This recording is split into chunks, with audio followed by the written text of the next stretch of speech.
Hillary angers the progressives, even as she's trying to get the support of Bernie Sanders' people. She did a vice presidential pick of Tim Kaine that really sends them ballistic.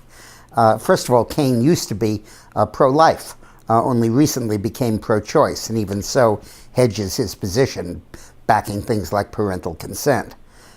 He also is very close to the banking community. In fact, when his nomination as VP was in the balance, and it could go either way, 3 days ago he sent a letter to the banks indicating that he opposed regulation of the banks, meaning that he didn't support Glass-Steagall being reinstated, a core Bernie Sanders position. And that was really a letter designed to get the banks to contact their puppet Hillary and make sure that Kaine got the nomination. And that was not lost on the Sanders voters. In addition, Sanders has constantly been at the relatively moderate wing of the Democratic Party. Now, this comes at a time when Trump has appealed to the conservatives who felt jilted by his defeat of Ted Cruz and nominated one of their own, Mike Pence, as his vice president. And as if that wasn't enough, this past weekend's news has been dominated by the leaking by WikiLeaks of 19,000 and plus emails from the staff of the Democratic National Committee.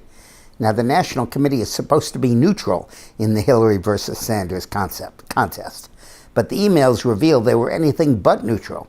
The emails are filled with leaks to the media to try to disparage Sanders' candidacy. They include one email urging somebody to question Sanders' religion and ask whether or not he was an atheist in the hopes of alienating voters from him in West Virginia and Kentucky. Indeed, the emails also contain evidence possibly of a crime in taking money raised for the Victory Fund, a soft money fund dedicated to strengthening Democratic parties around the country, and they siphoned over 90% of that money out of that fund directly into Hillary's campaign.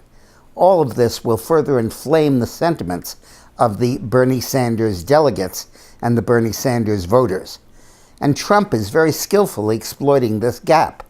He overtly appealed to the Sanders voters. He called the nation's economic system rigged, quoting Sanders' view on that. And this can very much act as a backlash against Hillary. So while she may have the nomination, she may in fact only have half of her party. Thanks for watching. And by the way, thank you also for buying my new book Eileen and I wrote called Armageddon, How Trump Can Beat Hillary. It has rocketed, literally, to the top of the charts. It's now the second best-selling book in the United States of America on both Amazon.com and BarnesandNobles.com, only behind Harry Potter. And unless we figure out how to ride a broomstick, I don't think we'll be able to pass Harry. But thanks anyway.